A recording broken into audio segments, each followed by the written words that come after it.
Praise the Lord. தேவனுடைய வார்த்தை ஊழியத்தின் சார்பாக உங்களை அன்போடு வாழ்த்துகிறோம். இந்த லென்ட் மாதத்தில் 40 நாட்கள் 40 கேள்விகள் குறித்து நாம் தியானித்துக் கொண்டிருக்கிறோம். இன்று 38வது நாளில் உலக பொருளை பற்றி நீங்கள் உண்மையாய் இராவிட்டால் யார் உங்களை நம்பி மெய்யான பொருளை ஒப்புவிப்பார்கள் என்ற தலைப்பில் நம் அருமை சகோதரி குளோரி மேக்ஸ்வெல் அவர்கள் பேசுவார்கள். கேட்டு பயன்பெறுங்கள், மற்றவர்களுக்கும் ஷேர் செய்யுங்கள். Praise the Lord. கிறிஸ்துவுக்குள் மிகவும் பிரியமான என் அன்பு சகோதர சகோதரிகளே, கர்த்தராகிய இயேசு கிறிஸ்துவின் நாமத்தில் உங்களுக்கு என் அன்பின் வாழ்த்துக்களை தெரிவித்துக் கொள்கின்றேன்.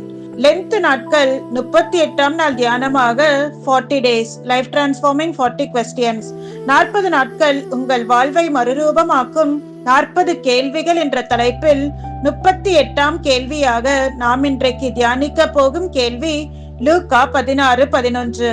அநீதியான உலக பொருளை பற்றி நீங்கள் உண்மையாயிராவிட்டால் யார் உங்களை நம்பி மெய்யான பொருளை ஒப்புவிப்பார்கள்? இந்த உலகத்தில் வாழ்கின்ற நம் ஒவ்வொருவரும் நமக்கு கொடுக்கப்பட்டுள்ள உலக பொருட்கள், உலக ஆஸ்தி, செல்வம், வேலை, குடும்பம், நமக்கு கொடுக்கப்பட்டுள்ள பொறுப்புகளில் உண்மையாகவும் புத்தியுடனும் நேர்மையுடனும் நடந்து கொள்ளாவிட்டால் மெய்யான பொருட்களான உண்மையான ஆவிக்குரிய பொறுப்புகளை அல்லது நிலையான ஆசீர்வாதங்களை தேவன் ஒருபோதும் நம்மை நம்பி ஒப்படைக்க மாட்டார் என்பது இதன் பொருளாகும். இந்த வசனம் லூக்கா 16:1-13 உள்ள அநீதியான உக்கிரானக்காரன் உவமையின் ஒரு பகுதியாகும். இந்த வசனம் நமக்கு பூமிக்குரிய செல்வம், பணம் அல்லது பொறுப்புகள் எல்லாவற்றிலும் நாம் உண்மையுள்ளவர்களாக இருக்க வேண்டும் என்பதை தேவன் விரும்புகின்றார் என்பதை நமக்கு உணர்த்துகின்றது. சுருக்கமாக சொல்ல வேண்டும் என்றால், தேவன் நம்மிடம் ஒப்படைத்த குடும்பம், பொறுப்புகள், நேரம், திறமைகள், தாளந்துகள் அல்லது பணத்தில் நாம் உண்மையாகவும் நேர்மையாகவும் இருந்தால் அவர் நம்மை பெரிய ஆசீர்வாதங்களுக்கும் பொறுப்புகளுக்கும் உயர்த்துவார். நீதிமொழிகள் 28:20 சொல்கிறது, உண்மையுள்ள மனுஷன் பரிபூரண ஆசீர்வாதங்களை பெறுவான். நாம் வாழ்கின்ற இந்த வாழ்க்கையில் கொஞ்சத்தில் நாம் உண்மையுள்ளவர்களாய் இருக்கும் போது கர்த்தர் நம்மை அநேகத்தின் பேரில் அதிகாரியாக வைப்பேன் என்று சொல்லுகின்றார். நம்முடைய தேவன் எப்படிப்பட்டவர் என்று வேதம் சொல்கிறது தெரியுமா? 1 கொரிந்தியர் 1:9 நம்மை அழைத்த தேவன் உண்மையுள்ளவர். தீத்து 1:3 அவர் பொய்யுரையாத தேவன் என்று சொல்லப்படுகிறது. அப்ப அவருடைய பிள்ளைகள் என்று சொல்கின்ற நாம் எப்படி இருக்கின்றோம்? நாம் வேலை செய்கின்ற இடத்தில் உண்மையுள்ளவர்களாய் இருக்கின்றோமா? நாம் இருக்கின்ற இடத்தில் உண்மையுள்ளவர்களாய் இருக்கின்றோமா? நம்முடைய குடும்பத்தில் நம்முடைய சாட்சி எப்படியாய் இருக்கின்றது என்று சிந்தித்து பார்ப்போம். சின்ன சின்ன காரியங்களில் கூட நாம் உண்மையாய் இருக்க நம்மை அர்ப்பணிப்போம். ஒரு நாள் நான் பஸ்ஸில் பயணம் செய்து கொண்டிருந்த போது ஒரு அம்மாவும் அவர்களுடைய சின்ன மகளும் பஸ்ஸில் ஏறினார்கள். கண்டக்டர் டிக்கெட் எடுக்க சொன்ன போது ஒரு டிக்கெட் மட்டும் எடுத்தார்கள். கண்டக்டர் மகளுக்கு டிக்கெட் எடுக்கலையா என்று கேட்டபோது அவளுக்கு 3 வயதுதான் ஆகிறது என்று சொன்னார்கள். உடனே அந்த சிறு மகள், அம்மா எனக்கு 5 வயது ஆகிறது என்று சொன்னாள். அதற்கு அந்த அம்மா, உனக்கு ஒன்றும் தெரியாது, நீ வாயை மூடி என்று அந்த சிறு பெண்ணை கோபத்துடன் அதட்டினார்கள். இங்கே நாம என்ன தெரிஞ்சுக்கிறோம்? அந்த அம்மா ஒரு சின்ன காரியத்திற்காக உண்மையை சொல்லாமல் பொய் சொன்னதோடு மட்டும் இல்லாமல் அந்த பிள்ளையும் பின்னாளில் தவறு செய்கிறதற்கு ஒரு காரணம் ஆயிடுறாங்க. Parents are the first example to their children சொல்வாங்க. அப்படின்னா பெற்றவர்கள் ஒவ்வொரு காரியத்திலும் பிள்ளைகளுக்கு நல்ல ஒரு முன்மாதிரியாக எடுத்துக்காட்டாக இருப்பது ரொம்ப ரொம்ப அவசியம். வேதத்தில் பார்த்தோமானால் தேவனே ஒரு மனிதனை குறித்து சாட்சி கொடுக்கின்றதை பார்க்கலாம். என்னாகமம் 12:7 மோசேயை குறித்து, இவன் என் வீட்டில் எங்கும் உண்மையுள்ளவன் என்று சாட்சி கொடுத்தார். இங்கு மோசே என்று இருக்கின்ற இடத்தில் உங்க பெயரை போட்டு வாசித்து பாருங்கள். கேட்கும் போதே எவ்வளவு சந்தோஷமாக இருக்கில்லையா? நெகேமியா 9:7-8 சொல்கிறது, கர்த்தர் ஆபிரகாமை அவருடைய உள்ளத்தின் உண்மையை பார்த்து ஆசீர்வதித்தாராம். D.L. மோடி என்ற மிகப்பெரிய ஊழியக்காரர் இருந்தார். அவருடைய ஆலயத்தில் அவருக்கு கொடுக்கப்பட்ட வேலை சிறு பிள்ளைகளை வீடு வீடாக சென்று சண்டே கிளாஸ்க்கு கூட்டிக் கொண்டு வர வேண்டும் என்பதுதான். தனக்கு கொடுக்கப்பட்ட வேலையை இது ஒரு ஊழியமா என்று அசட்டையாய் எண்ணாமல் தனக்கு கொடுக்கப்பட்ட ஊழியத்தை அவர் உண்மையாய் செய்தார். பின்னாளில் கர்த்தர் அவரை மிகப்பெரிய ஊழியக்காரனாக மாற்றினார். நாம் கொஞ்சத்தில் உண்மையா இருக்கும் போது எஜமான் நம்மை பார்த்து என்ன சொல்லுவார் தெரியுமா? உங்களை அன்போடு தோளில் தட்டி கொடுத்து, நல்லது, உண்மையும் உத்தமமான ஊழியக்காரனே, நீ கொஞ்சத்தில் உண்மையாய் இருந்தபடியால் அநேக காரியங்களுக்கு உன்னை அதிகாரியாக்குவேன். உன் எஜமானுடைய சந்தோஷத்தில் பிரவேசிப்பாயாக என்று சந்தோஷத்தோடு சொல்லுவார். சிறிய காரியங்களில் உண்மையாய் இருப்பவர்கள் பெரிய காரியங்களிலும் உண்மையாய் இருப்பார்கள் என்று நம்பி அநேகத்தின் பேரில் அதிகாரியாக வைக்கப்படுவார்கள். லூக்கா 19:17 சொல்கிறது, எஜமான் அவனை நோக்கி, நல்லது உத்தம ஊழியக்காரனே, நீ கொஞ்சம் உண்மையுள்ளவனாய் இருந்தபடியால் 10 பட்டணங்களுக்கு அதிகாரியாய் இரு என்றான். நாம் உண்மையாய் இருக்கும் போது நம்மை நம்பி கூடுதல் பொறுப்புகள் கொடுக்கப்படும். இந்த வசனம் நமக்கு ஒரு மிக முக்கியமான சத்தியத்தையும் சொல்லுகிறது. தேவன் நம்மை நம்பி பெரிய பொறுப்புகளை கொடுக்கின்றார். ஆனால் முதலில் சிறியதில் நம்முடைய உண்மையை அவர் பார்க்கின்றார்.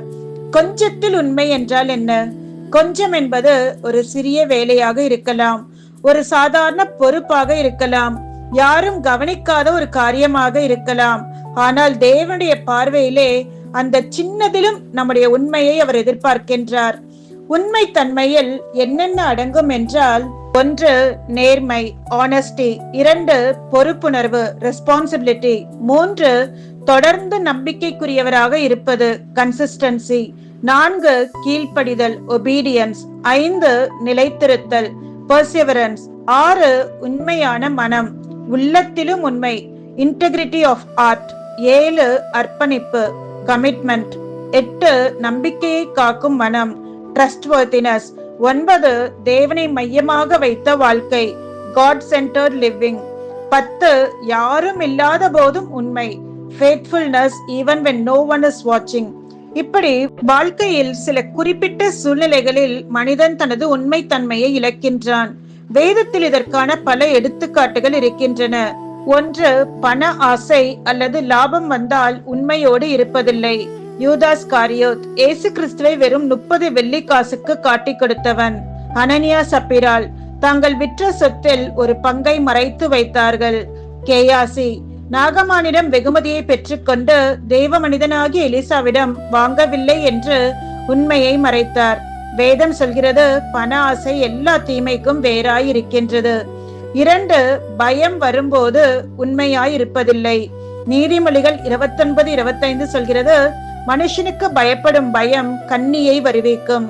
பேதுரு யூதர்களுக்கு பயந்ததினால் இயேசுவை அறியேன் என்று 3 முறை மறுதலித்து உண்மையை மறைத்தார். ஆபிரகாம் தன் மனைவியின் நிமித்தம் தன்னை கொன்று விடுவார்களோ என்று உண்மையை மறைத்தார். 3 உலக ஆசைக்காக அழைப்பில் நிலைக்காமல் உண்மையை விசுவாசத்தை விட்டுவிடுதல். தேமா உலக ஆசைக்காக தேவனுடைய பணியை விட்டார்.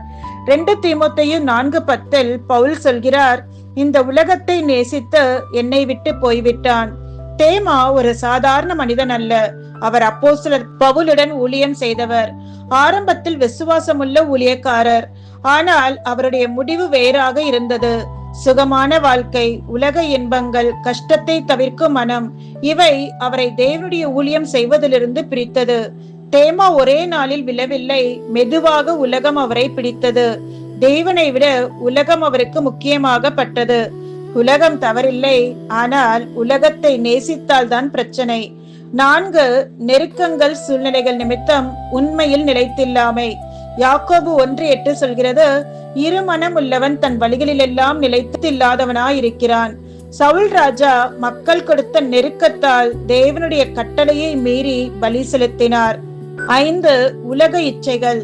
சிம்சோன் உலக கவர்ச்சிகளால் ஈர்க்கப்பட்டு தன்னுடைய உன்னத அழைப்பை மறந்தார். உண்மை என்பது சுலபமான நேரத்தில் அல்ல, நம்முடைய கஷ்டமான நேரத்திலும் எதிரான சூழ்நிலையிலும் இருக்க வேண்டும். அதே சமயத்தில் உண்மையாயிருந்து மேன்மையை பெற்றவர்கள் யாரென்று பார்ப்போமானால், சோதனையின் மத்தியிலும் யோசேப்பு உண்மையாயிருந்தார். யோசேப்பு ஒரு பெரிய சோதனையை சந்தித்தார். யாரும் இல்லாத இடம், எளிதாக பாவம் செய்யக்கூடிய சூழ்நிலை, யாருக்கும் தெரியாது என்ற நிலை. ஆனால் அவர் சொன்னார், நான் தேவனுக்கு விரோதமாக பாவம் செய்வது எப்படி என்று. யாரும் பார்க்காத போதும் தேவனுக்கு உண்மையாயிருந்தார். இங்கே உண்மை என்பது உள்ளத்தில் எடுக்கின்ற ஒரு தீர்மானம், முடிவு. தானியேல் ஆபத்திலும் உண்மையாயிருந்தார். ராஜாவின் கட்டளை ராஜாவை தவிர யாரையும் வணங்கக்கூடாது. மீறினால் தண்டனை சிங்கத்தின் குகை. ஆனால் தானியேல் வழக்கம் போல ஜெபித்தார். பயப்படவில்லை, தேவனை மறுதலிக்கவும் இல்லை. உயிருக்கு ஆபத்தானாலும் சரி, தேவனை விட்டுவிடாத அவருடைய மனம் இங்கு தெரிகிறது. இங்கே உண்மை என்பது தேவனுக்காக கொள்கின்ற தைரியம், வைராக்கியம். அடுத்ததாக தாவீதை எடுத்துக்கொண்டோம் என்றால், சிறிய காரியத்திலும் உண்மையாக இருந்தார். தாவீது ஆரம்பத்தில் ஒரு சாதாரண மேய்ப்பன். தன் தகப்பனுடைய சில ஆடுகளை மட்டும் கவனித்தார். அது ஒருவரும் பாராட்டக்கூடிய வேலை இல்லைதான். ஆனால் சிங்கத்தையும் கரடியையும் எதிர்த்து தன்னிடம் ஒப்புவிக்கப்பட்ட வேளையில் உண்மையாயிருந்தார். அந்த உண்மையின் காரணமாக தேவன் அவரை இஸ்ரவேலின் ராஜாவாக உயர்த்தினார். எனக்கு அன்பானவர்களே, சூழ்நிலை எல்லோருக்கும் வரும். சோதனை வருவது தவிர்க்க முடியாதது. ஆனால் விசுவாசமாக உண்மையாக இருப்பது என்பது ஒரு தீர்மானம். உங்களுடைய உண்மை உடனே பலன் தராமல் இருக்கலாம். ஆனால் சரியான நேரத்தில் தேவன் பெரிய பலன் தருவார். உங்களுக்கு கொடுக்கப்பட்ட காரியத்தில் நீங்கள் உண்மையாய் இருக்கும் போது, அது சிறிதானாலும் சரி, அது பெரிதானாலும் சரி, அது உலகத்தின் காரியமாக இருந்தாலும் சரி, தேவனுடைய காரியமாக இருந்தாலும் சரி, அது வேலையின் காரியமாக இருந்தாலும் சரி, அது குடும்பத்தின் காரியமாக இருந்தாலும் சரி, அது தனியாக செய்தாலும் சரி, அது மக்கள் முன்பாக செய்தாலும் சரி, அதை யாரும் பாராட்டவிட்டாலும் சரி, யாரும் கவனிக்காவிட்டாலும் சரி, தேவன் உங்கள் உண்மையின் அளவை பார்ப்பதில்லை, உங்களுடைய உள்ளத்தை தான் அவர் பார்க்கின்றார். உலகத்தில் உங்கள் உண்மைத்தன்மைக்கு அங்கீகாரம் கிடைக்காமல் இருக்கலாம். உங்கள் உண்மைத்தன்மையை, நேர்மையை பார்த்து உங்களை ஏளனமாக பேசலாம், நினைக்கலாம். இவ்வளவு நேர்மை தேவையா என்று கேள்வி கேட்கலாம். உங்களை பயன்படுத்தியும் கொள்ளலாம். சில நேரங்களில் தவறு செய்பவர்கள் முன்னேறுவது போலவும் தோன்றும். ஆனால் ஏற்ற சமயத்தில் உங்களை உயர்த்துவது தேவனுடைய வேலை. உலகம் உங்களை உயர்த்தலாம், ஆனால் கீழே தள்ளவும் முடியும். ஆனால் தேவன் உங்களை உயர்த்தும் போது யாராலும் உங்களை கீழே தள்ள முடியாது.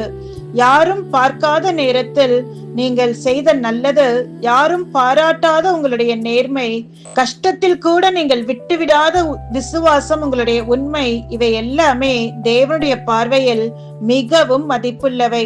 என அன்பானவர்களே, மிக சிறிய ஒன்றில் நம்பப்படக்கூடிய ஒரு மனிதர் மிக பெரிய ஒன்றிலும் நம்பப்படக்கூடியவராயிருப்பார். மிக சிறிய ஒன்றில் நம்பப்படக்கூடாத ஒருவரை மிக பெரிய ஒன்றிலும் நம்ப முடியாது. எனவேதான் இயேசு கிறிஸ்து இதை சற்று அதிகமாக வற்புறுத்தி பேசுகின்றார். அநீதியான உலக பொருள்களை பற்றி நீங்கள் உண்மையாயிராவிட்டால் யார் உங்களை நம்பி மெய்யான பொருளை ஒப்புவிப்பார்கள் என்று. எனக்கு அன்பானவர்களே, நம்முடைய வாழ்க்கையில் பெரிய ஆசீர்வாதங்களையும் உயர்ந்த நிலைகளையும் எதிர்பார்க்கின்றோம்.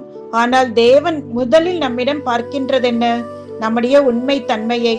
சிறிய காரியங்களில் உண்மையாயிருங்கள். தேவன் எப்போதும் சிறிய விஷயங்களிலிருந்து தான் ஆரம்பிக்கின்றார். ஒரு சிறிய பொறுப்பு, ஒரு சாதாரண வேலை, இதிலே நாம் உண்மையாக இருக்கும் போது தேவன் நம்மை நிச்சயம் உயர்த்துவார். யாக்கோபு தனது மாமனார் லாபான் வீட்டில் வேலை செய்தார். அவர் அவருடைய ஆடுகளை கவனித்துக் கொண்டார். நேர்மையுடன், உண்மையுடன் உழைத்தார். லாபான் அவரை சம்பள விஷயத்தில் பல முறை ஏமாற்றின போதும் கூட யாக்கோபு எல்லா சூழ்நிலையிலும் விசுவாசமாக, உண்மையாக இருந்தார். யாக்கோபிற்காக தேவன் லாபானிடத்தில் பேசினார். அவருக்கு நீதி செய்யும்படி சொன்னார். உண்மையாக இருந்த யாக்கோபை தேவன் மிகுந்த ஆசீர்வாதத்துடன் உயர்த்தினார். நம்முடைய நடைமுறை வாழ்க்கையில் நாம் இன்று என்ன செய்யலாம்? நாம் வேலை செய்கின்ற இடத்தில் உண்மையாக இருக்க வேண்டும். படிக்கின்ற பள்ளியில் பொறுப்புடன் நடந்து கொள்ள வேண்டும். பிறர் பொருளை மதிக்க வேண்டும். அரசாங்கத்திற்கு கொடுக்க வேண்டிய கணக்குகளில் உண்மையாக இருக்க வேண்டும். யாரும் பார்க்காத போதும் நேர்மையாக இருக்க வேண்டும். இதுவே தேவனை மகிழ்விக்கின்ற வாழ்க்கை. உலக பொருட்கள் எல்லாம் தேவன் நமக்கு கொடுக்கின்ற அவருடைய ஆசீர்வாதங்கள். நமக்கு கொடுக்கப்பட்ட குடும்பம், வீடு, படிப்பு, உறவுகள், வேலை, ஒவ்வொன்றும் நமக்கு தேவனுடைய கிருபையால் அருளப்பட்டவைகள். இவை எல்லாமே இம்மையில் நமக்கு கொடுக்கப்பட்டுள்ள பொறுப்புகள் ஆகும். இவைகளில் நாம் உண்மையா இராவிட்டால் தேவனுடைய ராஜ்யத்தின் பொறுப்புகளை நம்மை நம்பி தேவன் எப்படி தருவார்? தேவனுக்கு முன்பாக நாம் என்னவாக இருக்கின்றோம் என்பதை தவிர வேறு எதுவுமே நம்முடைய ஆவிக்குரிய தரத்தை நிர்ணயிக்க முடியாது என்பதை நாம் தெளிவாக அறிந்திருக்க வேண்டும். நம்முடைய ஆவிக்குரிய நிலை என்பது நம்முடைய வேத அறிவு, நம்முடைய ஜெப நேரத்தின் அளவு, நாம் பங்கு பெறும் கூட்டங்களின் எண்ணிக்கை, நம்முடைய மூப்பர்களும் மற்றவர்களும் நம்மை பற்றி என்ன நினைக்கிறார்கள் என்பதையெல்லாம் வைத்து ஒரு நாளும் அளவிடப்பட முடியாததாகும். மாறாக என்னுடைய ஜீவியத்தின் எல்லா பகுதிகளையும் காண்கின்ற என் தேவன் என்னை பற்றி என்ன நினைக்கின்றார், தேவன் நான் உண்மையுள்ளவன் தான் என்று சொல்லுவாரா என்ற கேள்விக்கு நீங்கள் அளிக்கும் பதிலிலேயே உங்கள் ஆவிக்குரிய நிலையை கண்டு கொள்ள முடியும். தினந்தோறும் இந்த கேள்வியை நம்மை நாமே கேட்டுக்கொண்டு நம்மிடம் இருக்கும் குறைகளை நீக்கி உண்மையுள்ளவர்களாக நாம் ஒப்பு கொடுத்து வாழும் போது தேவன் நம்மில் சந்தோஷப்படுவார். இல்லாவிட்டால் நாம் தேவனுடைய பார்வையில் மாய்மாலக்காரர்களாக தெரிவோம். வேதத்தில் இயேசு நாத்தான் வேலை பார்த்து சொன்ன வார்த்தை, இதோ கபடற்ற உத்தம இஸ்ரவேலன். இந்த வார்த்தைகளை நான் மிகவும் நேசிக்கின்றேன். இப்படிப்பட்டதான வார்த்தைகளை உங்களையும் என்னையும் பார்த்து தேவன் சொல்வார் என்றால் இதைவிட மேலான புகழ்ச்சி நமக்கு வேறென்ன இருக்கிறது? எனக்கு அன்பானவர்களே, தேவன் ஒரு நாளும் மாய்மாலத்தை விரும்ப மாட்டார். தேவன் எதிலெல்லாம் நாம் உண்மையுள்ளவர்களாக இருக்க வேண்டும் என்று விரும்புகிறார் என்றால், ஒன்று தேவனுக்கும் அவருடைய வார்த்தைக்கும், faithfulness to God. யாக்கோபு 1:22 சொல்கிறது, நீங்கள் திருவசனத்தை கேட்கிறவர்களாய் மாத்திரமல்லாமல் உங்களை வஞ்சியாதபடிக்கு அதன்படி செய்கிறவர்களாயும் இருங்கள். வெறும் சடங்கு ரீதியான மத வாழ்வை விட தேவன் நம்மிடம் எதிர்பார்ப்பது இருதயத்தின் உண்மைத்தன்மையும் கீழ்ப்படிதலையும் தான் என்பதை உறுதிப்படுத்துகின்றன. நம்மை படைத்தவர் தேவன் என்பதை உணர்ந்து ஆராதனை மற்றும் ஜெபத்தில் உண்மையாயிருப்பது, அவருடைய கட்டளைகளுக்கு கீழ்ப்படிவது, வேதத்தை வாசிக்கிறது மட்டுமல்லாமல் வேதம் சொல்கின்றபடி நாம் ஒரு உண்மையான கிறிஸ்தவ வாழ்க்கை வாழ்வதை தேவன் நம்மிடத்தில் விரும்புகின்றார். இரண்டாவது, உறவுகளில் உண்மை நிலை. குடும்பம் மற்றும் சமூகத்தில் மற்றவர்களிடம் நம்பிக்கைக்குரியவர்களாக நடந்து கொள்வது. குடும்பத்திலும் சமூகத்திலும் ஒரு நபர் எவ்வளவு பொறுப்போடும் நம்பிக்கையோடும் உண்மையோடும் நடக்க வேண்டும் என்பதை வலியுறுத்துகின்றன. மூன்றாவது, வேலை மற்றும் ஊழியத்தில் faithfulness and work. மத்தேயு 25:21 படி கொடுக்கப்பட்ட பொறுப்புகளை சிறியதாக இருந்தாலும் உண்மையாக செய்ய வேண்டும். நான்காவது, நேர்மையாக நடத்தல். மறைமுகமான காரியங்கள் இல்லாமல் வெளிப்படையான நேர்மையான வாழ்க்கையை வாழ்வது. ஐந்தாவது, சூழ்நிலைகளை உண்மையாக கையாளுதல், இன்டெகிரிட்டி இன் சிச்சுவேஷன்ஸ். சோதனைகள் அல்லது கஷ்ட காலங்களில் தேவனுக்கு விரோதமாக செயல்படாமல் உண்மையாக நிலைத்திருப்பது. 1 தீமோத்தேயு 1:12 சொல்கிறது, இயேசு கிறிஸ்து என்னை உண்மையுள்ளவன் என்று எண்ணி இந்த ஊழியத்திற்கு ஏற்படுத்தினபடியினால் அவரை ஸ்தோத்தரிக்கிறேன். இங்கே அப்போஸ்தலர் பவுல் தான் தேவனுடைய ஊழியத்திற்கு அழைக்கப்பட்டதையும் தன்னுடைய முந்தைய வாழ்க்கையையும் நினைவு கூர்ந்து தேவனுடைய கிருபைக்காக நன்றி செலுத்துகின்றார். முன்பு கிறிஸ்தவர்களை துன்புறுத்தின தன்னை சொந்த தகுதியினால் ஊழியத்திற்கு வரவில்லை, இயேசு கிறிஸ்துவே தன்னை பலப்படுத்தி ஊழியத்திற்கு தகுதியானவராக மாற்றினார் என்பதை பவுல் உணர்ந்திருந்தார். இப்போது இயேசுவை அறிந்த பின்னர் தான் உண்மையுள்ளவன் என்று எண்ணி ஆண்டவர் தன்னிடத்தில் ஒப்புக் கொடுத்ததை தான் கடைசி வரைக்கும் காத்து வருவதாகவும் சொன்னார்.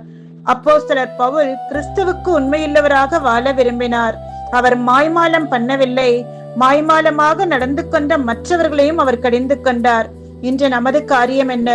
கிறிஸ்துவுக்குள் உண்மையாய் வாழ விரும்புகின்றோமா, அல்லது உண்மையானவர்கள் போல நடித்துக் கொண்டு அதில் திருப்தியாக வாழ்கின்றோமா?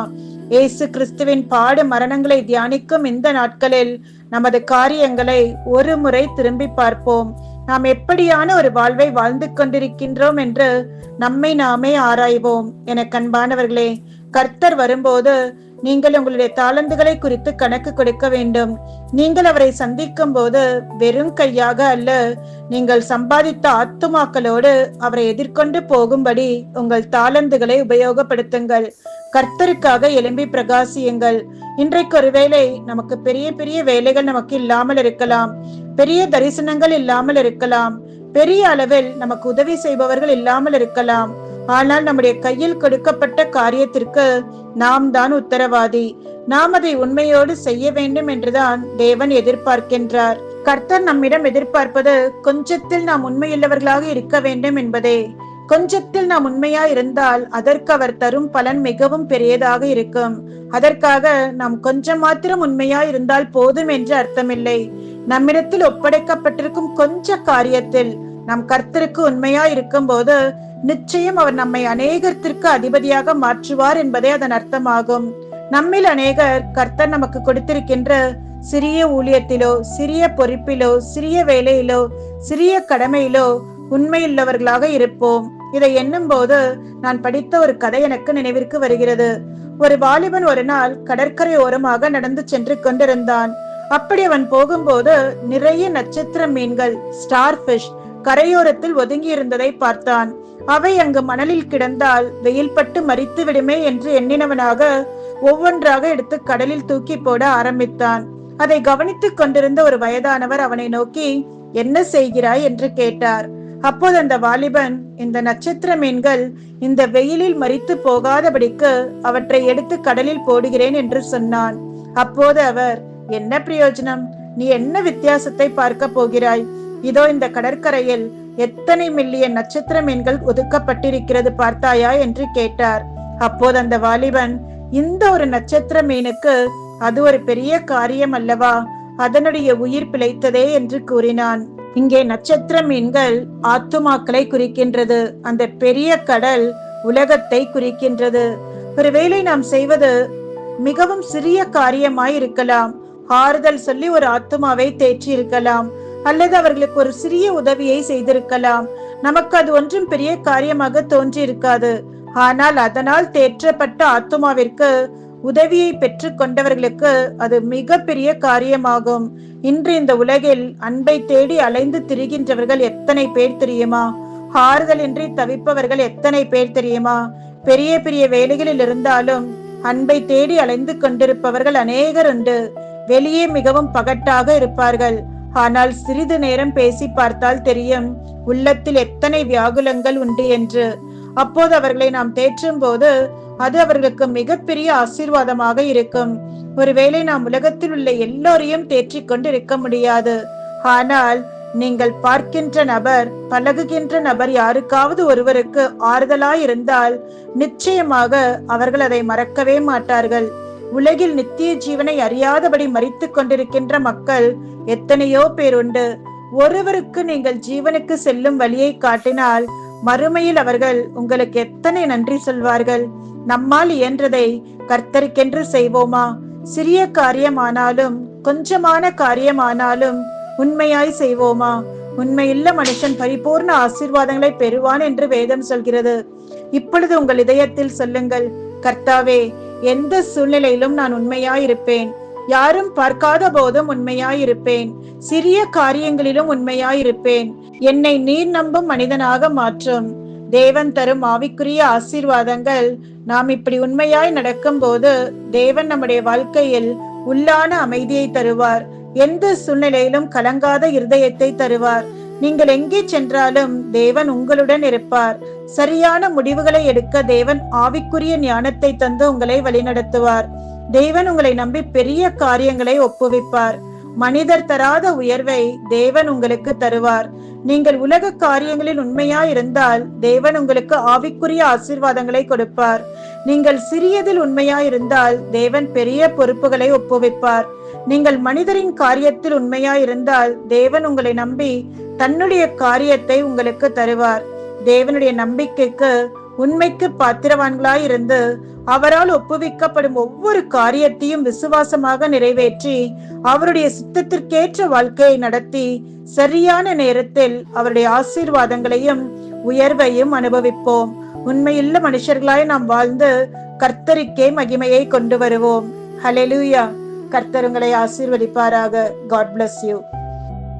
எனக்கன்பானவர்களே, இந்த வார்த்தைகளை கேட்டுக்கொண்டிருக்கிற உங்களை பார்த்து ஆண்டவர் சொல்லுகிறார், இம்மட்டுமாக ஏந்தினேன், தாங்கினேன், தப்புவித்தேன், இனிமேலும் ஏந்துவேன், தாங்குவேன், தப்புவிப்பேன் என்று ஆண்டவர் சொல்லுகிறார். எனக்கன்பானவர்களே, நாம் கடந்து செல்கிற ஒவ்வொரு பாதைகளையும் ஆண்டவர் அறிந்திருக்கிறார். அவன் கிரிகளுக்கு தக்கதான பிரதிபலனை கொடுக்க அவருடைய கண்கள் நம்மை பார்த்து கொண்டே இருக்கிறது. வேத வசனம் சொல்லுகிறது, உன் கிரிகளை அறிந்திருக்கிறேன், உனக்கு கொஞ்சம் பலன் இருந்தும் என்னை மறுதலியாமல் என் வசனத்தை கை கொண்டபடினால் இதோ திறந்த வாசலை உனக்கு முன்பாக வைத்திருக்கிறேன். ஆம், ஆண்டவர் எதை பார்த்து கொண்டிருக்கிறார்? நம்முடைய பேச்சை, நம்முடைய செயல்களை, நம்முடைய உண்மையை, நம்முடைய பிரயாசங்களை, நம்முடைய நற்கிரிகளை, பிறருக்கு நாம் செய்கிற நன்மைகளை எல்லாவற்றையும் ஆண்டவர் பார்த்து கொண்டிருக்கிறார். ஆம் அன்பானவர்களே, வேதத்தை நீங்கள் பார்ப்பீரானால் யோசேப்பு தன் எஜமானுக்கு உண்மையாயிருந்தான். சற்று இந்த உலக சிற்றம்பங்களுக்கு இடம் கொடுக்காதபடி பாவம் செய்கிற ஒரு சூழ்நிலை வந்த போதிலும் அந்த கொஞ்ச இன்பத்திற்கு இடம் கொடுக்காதபடி தான் பணி செய்கிற எஜமானுக்கு உண்மையா இருந்தது ஒரு பக்கம் இருக்க, தன்னை அழைத்த தேவனுக்கு உண்மையாயிருந்தான். அதனால் வந்த பலன் என்ன? யோசேப்பை அதே தேசத்திலே ஒரு தலைவனாக கர்த்தர் உயர்த்தினார். ஆமான் பானவர்களே, நம்முடைய சின்ன சின்ன காரியங்களை மறைவாக யாருக்கும் தெரியாது நினைக்கலாம். மறைவாக நாம் செய்கிற சின்ன சின்ன உண்மையான காரியத்தையும் கர்த்தர் பார்த்துக்கிட்டே இருக்கிறார். யோசுவோட வாழ்க்கையில பாருங்கள். மோசைக்கு பிறகு யோசுவாவை ஆண்டவர் தெரிந்து கொண்டார். மோசைக்கு பிறகு ஆரோன் இருந்தார். ஆரோன் இல்லை என்றால் அவருடைய சகோதரி மீரியாம் இருந்தார்கள். அவன் ஒரு தீர்க்கதரிசி. ஆரோன் ஒரு லேவியன், ஒரு ஆசாரியன். ஆனால் தேவன் ஆரோனை தெரிந்து கொள்ளவில்லை, தீர்க்கதரிசியாக மீரியாமை தெரிந்து கொள்ளவில்லை. மோசையின் பணிவிடக்காரனாக யோசுவாவை தெரிந்து கொண்டார். யோசுவா செய்த ஒரு வேலை பெரிதுன்னு சொல்ல முடியாது, சின்ன வேலைதான் செஞ்சார். மோசை எங்கெல்லாம் போனாரோ கூட போனார்.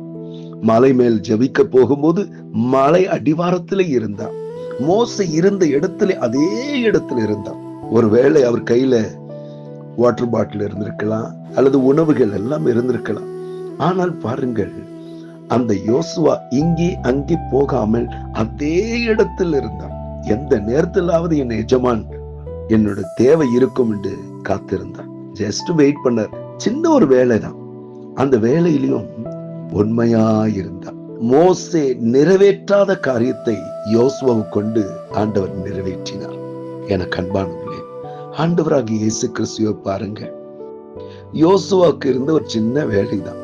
ஆனா இயேசுக்கு இருந்த ஒரு வேலை சாதாரண வேலை என்று சொல்ல முடியாது. பெரிய டிசிஷன், ஒரு பெரிய பணி.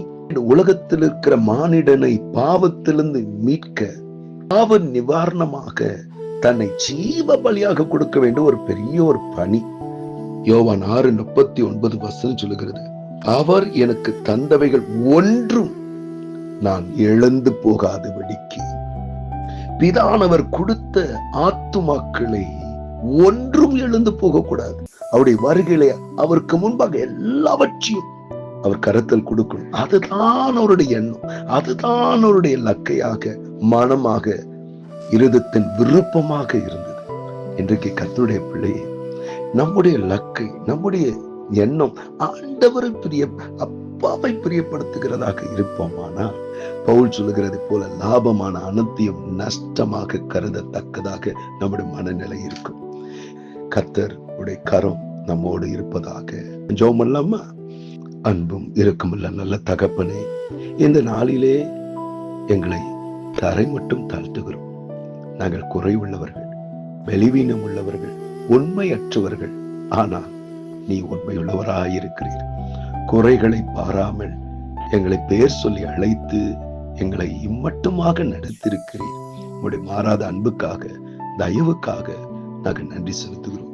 அப்ப இந்த நாளிலும் ஆண்டவரே, எங்களை முற்றிலும் உம்முடைய சித்தத்திற்கு நாங்கள் அர்ப்பணிக்கிறோம். ஆண்டவரே, உம்முடைய சித்தத்தின்படி எங்களை வழிநடத்துங்க, எங்களை பலப்படுத்துங்க. நீர் விரும்பின காரியத்தை, நீர் எதிர்பார்த்த காரியத்தை செய்ய எங்களை முற்றிலும் அர்ப்பணிக்கிறோம். எவ்வாறாக எங்களை நடத்த போகிறீர், எங்களை பயன்படுத்த போகிறீர். கோடான நன்றி அப்பா. ஆமென், ஆமென். எனக்கு அன்பானவர்களே, இந்த வார்த்தையை உங்களுக்கு மிகுந்த ஒரு ஆறுதலாக, ஆசீர்வாதமாக இருக்கும் என்று நம்புகிறேன். உங்களுக்கு தெரிந்த அன்பானவரிடத்தில் ஷேர் பண்ணுங்க, ஃபார்வர்ட் பண்ணுங்க. அத்துடன் யூடியூப் சேனலை சப்ஸ்கிரைப் பண்ண மறந்து போக வேண்டாம். கீழ் உள்ள பெல் பட்டனை கிளிக் பண்ணுங்க. மேலும் கமெண்ட் செக்ஷன்ல உங்களோட கமெண்ட்ஸை பதிவு செய்யுங்க. கர்த்தர் தாமே உங்களை அதிகமாக ஆசீர்வதிப்பார். God bless you. Amen.